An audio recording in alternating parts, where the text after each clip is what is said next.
So I think Vietnamese want you to be honest, to be straightforward. If you are different political opinion, then you say it right on right at the beginning, and then so they know where you are, and they like that. I think So either they like it or they like it. They publicly oppose you because it's a public event. They oppose you, but personally they like you. I find it really strange too, and that's one of the things that I admired you about you when I first heard that story, that you invited a person who is politically different from you into your home. And I find it so interesting just because I don't, there are folks, I worked in San Jose, and there were folks who were around my age who started to connect with me, and I started to connect with them for organizing purposes in San Jose. But, some people started asking me about myself, and I closed off a lot. One, because I was in my job mode, so I was trained to do one-on-ones where whatever percentage is about them and not about me, which made sense to me. But then after that, after my job, I still kept in contact with a few people, and this one person really went off on me, not in person, but through chat basically online, and pretty much said because I was born in America, I didn't really understand the experiences in Vietnam, which I couldn't say anything about because that's the truth, right? And on some level, like that's the truth. And I think that triggered me in terms of like why I don't want to engage in folks who are different minded than me. Um, when I am very certain about what my political views are during that time. So I think it's really hard to engage with folks who are politically different, let alone invite them into your house and have a beer, right? We live in the American society, and there is a reason why you shouldn't say your political view, or you are a woman on when you apply for a job, a woman who's pregnant, things like that. But here, that is a reasonable thing. You separate your career from your personal life, and this separation is you learn from this society. In the Vietnamese setting, if you are a community organizer, then they should know, because as a community organizer, you have to incorporate different political opinion in order to unify the community. You have to find a way to unify the community. You provide service for everybody, of course, and then you try to get different political opinion uh, that people can discuss without hatred, without fight. That's a big success already. So you got to do it and incorporate it and actually enrich you in a way. You have to explain things in a different way, and usually you can. If you started to talk about politics, then you can. But if you can change the base of the discussion, then certainly you can. Mm-hmm.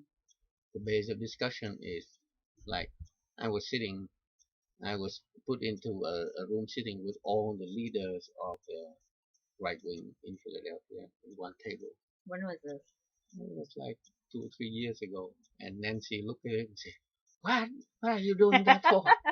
This And is Nancy from BPSOS Delaware yeah, Valley. yeah, Nancy, and she looked at it and said, "How do you do that?" I said, "I contact with the people from the leadership, and they invite me to sit there. The reason they invite me to sit there is to show force, right? To show how strong they are, right? Against you? Against me. And then of course they want to challenge me to sit there. And then one guy started to talk about politics, about retake Vietnam. I said, and immediately I said, "You are 40 years late." I You wish. said that in Vietnamese? Yeah. How did you say it? Yeah, 40 năm trễ rồi. So the guy was really taken aback. He didn't know how to answer that because obviously it's 40 years too late. And I know we're laughing at that response too, which is very true in a lot of ways. But there's some pain in that too, right? Yeah, but it's a wake up call too for everybody. Right. So we have to be honest about that. He wants me to be honest with him. I'm honest with him. So he didn't know how to do that, and he was really angry, but he couldn't control.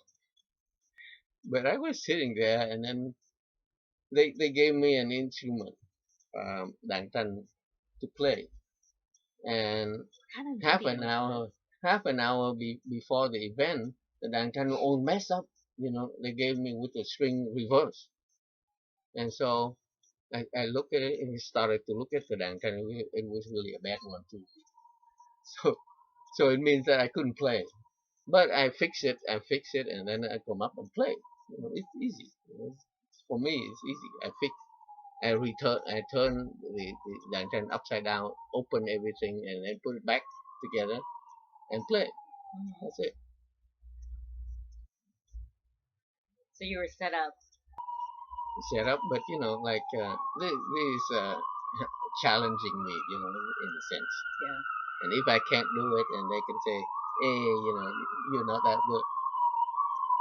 I think this is something else that I learned about you throughout this conversation. And I knew this before too, even before this project, that I admire about you and Merle too, actually, which is that people always talk about who you have to organize from love, and I actually left. I decided to leave that too because I could not organize from love. Um, but I feel like you and Merle really embody that and embrace that concept and practice. So even the language, right? I was saying they set you up, Chunyang. So for you, you use the word challenge instead, which I think has a more different tone to it. Well, it could happen, anytime. If you are a performer, the first thing to do is to expect everything possible. You can walk up the stage and you fell, and then the instrument was all messed up Hmm. right 1 minute before you play. So that should not be a problem. You have to expect everything, and but it couldn't be like intentionally give it to you like that. It Hmm. could be like an accident. Yeah. Do you have any other questions you thought about? Um, so from my answer, what do you think? Is that helpful? All of your answers? Yeah. Well, I think the fact that you said each time you're asked the same question. Well, when you're asked the same question, you're asked that at different times and different moments, so you will always have different answers for it. So it's constantly changing, right? So I think for me personally, and it'd be interesting to hear how other people think once all of these videos are put up um, on our WordPress. I think that for me, I take what I can understand and comprehend at the moment, and then I reflect on it a lot later. Um, so I think for me, I've always internalized people's personal life stories a little bit more, and then their learned lessons or how they've developed. So that was pretty great that you opened up in that way. Yeah. It- I, You I know, if you are a community organizer, that means you say something like that. It is like a vision, How's and it a vision? because you want to organize the community, which is not organized,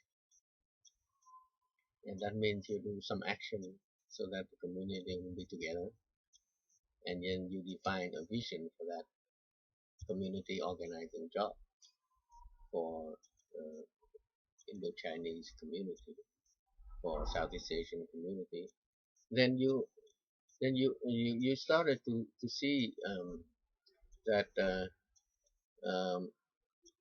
the means to get there is so rich, and you have to rely on people whom you are working with to to um to get there with you, and then to trust them. To trust them. Actually, you have to trust them, because otherwise, uh, your time is limited, your resources are limited, everything else about you is limited, and so you need to rely on people and trust people to go there with you, and you have no choice.